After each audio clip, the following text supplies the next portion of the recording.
जय माता दी दोस्तों, स्वागत है आपका हमारे YouTube चैनल भक्ति की शक्ति में।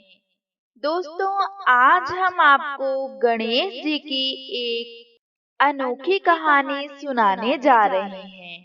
विनायक चतुर्थी पर ये कहानी सुनी जाती है, तो चलिए शुरू करते हैं। बहुत पुराने समय की बात है। एक नगर में एक बूढ़ी औरत और उसकी बहू रहती थी। उसका बेटा काम के कारण शहर में रहता था। उसकी बहू थोड़ी सी साधारण बुद्धि वाली थी और उससे भूख बिल्कुल भी सहन नहीं होती थी। वह हर रोज सुबह उठकर पहले खाना खाती, उसके बाद कोई अन्य काम करती थी। एक दिन उनके घर पूजा होनी थी। पूजा के लिए खाना भी बनाया जाने वाला था। तो बूढ़ी औरत ने सोचा कि बहू तो सुबह से ही हाय मुझे भूख लगी है, मुझे खाना दो, और सुबह से ही खाऊं खाऊं करेगी तो सारा पूजा के लिए बना भोजन जूठा कर देगी। इसीलिए बुढ़िया ने एक उपाय सोचा। बुढ़िया ने क्या किया, अपनी बहू से बोला कि बहू, आज पूजा है तो तू खाऊं खाऊं मत करना। पहले जाकर कुएं से पानी भर ला, फिर आकर तुझे जो खाना है खा लेना। बुढ़िया ने पहले से ही पानी के मटके में एक छोटा सा छेद कर दिया था, ताकि इसे पानी भरने में देरी होती रहे और पूजा का खाना जूठा ना हो। बहू ने बोला, ठीक है माँ जी, और वह पानी भरने चली गई। बहू भी थोड़ी तो समझदार थी। उसने देख लिया था कि सासू जी ने मटके में छेद कर दिया है, तो उसने क्या किया, घर से आते समय अपनी साड़ी के पल्लू में थोड़ा सा आटा बांध लिया। जब वह कुएं पर पानी भरने गई तो उसने क्या किया, सबसे पहले अपनी साड़ी के पल्लू से बंधा आटा निकाला और कुएं से थोड़ा पानी निकालकर उसे वहीं पर गूंथकर उसकी छोटी छोटी बाटियां बना ली। वहीं गांव के पास शमशान था, वहां कोई मुर्दा जलाया हुआ था और उसने उसकी आंच में वह बाटियां सेक ली। बाटियां सेकने के बाद वहां पास में ही गणेश जी का मंदिर था और मंदिर में किसी ने गणेश जी को प्रसाद चढ़ाया हुआ था और चोला चढ़ाया हुआ था।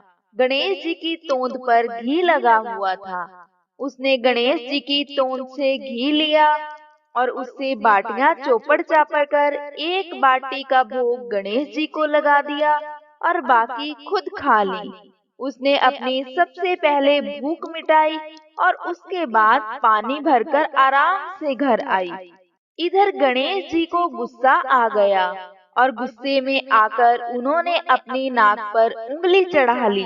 उधर मंदिर की तरफ से कोई जा रहा था तो उसने देखा कि गणेश जी ने तो नाक पर उंगली चढ़ा रखी है। उसने आकर गांव में सबको यह बात बताई कि गणेश जी तो गुस्सा हो गए हैं और अपनी उंगली नाक पर चढ़ा रखे हैं। अब सभी गांव वाले गणेश जी की उंगली नाक पर से उतारने का प्रयास करने लगे। गणेश जी को मनाने के लिए कोई पाठ करने लग गया, कोई हवन करने लग गया। तरह तरह के भोग लगाए गए ताकि गणेश जी शांत हो जाएं और अपनी उंगली नाक पर से उतार लें। पर गणेश जी ने नाक पर से उंगली नहीं हटाई। अब धीरे धीरे यह बात राजा तक पहुंच गई कि गणेश जी ने गुस्से में आकर नाक पर उंगली चढ़ा रखी है। राजा ने बड़े बड़े पंडित ज्योतिषी बुलवाए, उन्होंने भी यज्ञ किए, हवन किए, पर वह भी गणेश जी की उंगली नाक से नहीं हटा पाए। इसके बाद राजा ने पूरे नगर में ढिंढोरा पिटवा दिया कि जो कोई भी गणेश जी का क्रोध शांत करेगा एवं उनकी उंगली नाक पर से हटवाएगा, उसे 5 गांव जागीर में दिए जाएंगे। अब सब लोग अपना अपना प्रयास कर रहे थे, लेकिन गणेश जी नाक पर से उंगली हटा ही नहीं रहे थे।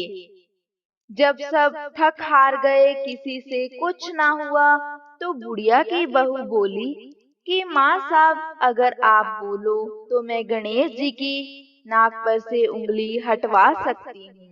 तो सास हंसने लगी और बोली कि इतने बड़े बड़े ज्योतिष पंडित जो आए वो तो गणेश जी की उंगली नाक पर से नहीं हटा पाए, और तुम हटा दोगी? बावली कहेगी, तुम कैसे हटाओगी बताओ जरा। इसके बाद एक भले मानस ने कहा कि हो सकता है यह गणेश जी की नाक से उंगली हटा दे, एक बार इसे प्रयास तो करने दो। इसके बाद उसने अपनी बहू को गणेश जी की नाक पर से उंगली हटाने के लिए प्रयास करने के लिए इजाजत दे दी। बहू ने कहा, पर मेरी एक शर्त है, मेरे घर से लेकर गणेश जी के मंदिर तक पर्दा लगाना पड़ेगा। लोगों ने बोला कि कोई बात नहीं, हम पर्दा लगवा देते हैं। इसके बाद उसके घर से लेकर मंदिर तक पर्दा लगा दिया गया। अब बहू ने सबसे पहला काम क्या किया? अपनी साड़ी के पल्लू में कपड़े धोने वाली मोगरी, जिसे धोबना भी बोलते हैं, छुपाया। धोबना लेकर पर्दे के बीच से मंदिर पहुंच गई। मंदिर में पहुंचकर धोबना निकालकर गणेश जी से बोली, कारे कारे गणेशिया, आटो लाई मारा घर से। पनघट पर आटो ओसन के उनकी बाटियां बनाई, मरिया मुर्दा की आग में उन्हें सेकी। थारे तोन से जरा सो घी ले लियो, तो तूने नाक पर उंगली चढ़ा ली। थारी तोन से घी अवश्य लियो है, लेकिन भोग तो सबसे पहले तने ही लगाया है। नाक पर से उंगली हटा रही हो कि नहीं हटा रही हो, नहीं तो दूं एक धोबना, अभी थारा टुकड़ा का टुकड़ा हो जाएगा। गणेश जी उसकी बात सुनकर सोच में पड़ गए कि यह तो सच में बावली है और बोल भी सच रही है। आटा तो ये अपने घर से लाती थी, पनघट पर उसे गूंदकर शमशान में जाकर उसे सेककर सबसे पहले भोग तो यह मुझे ही लगाती थी। इस पर गणेश जी प्रसन्न हो गए और उन्होंने झट से अपनी उंगली नाक पर से हटा ली। अब तो पूरे गांव में बुढ़िया की बहू की जय जयकार होने लगी कि इसने गणेश जी को शांत कर दिया और गणेश जी की उंगली नाक पर से हटवा दी।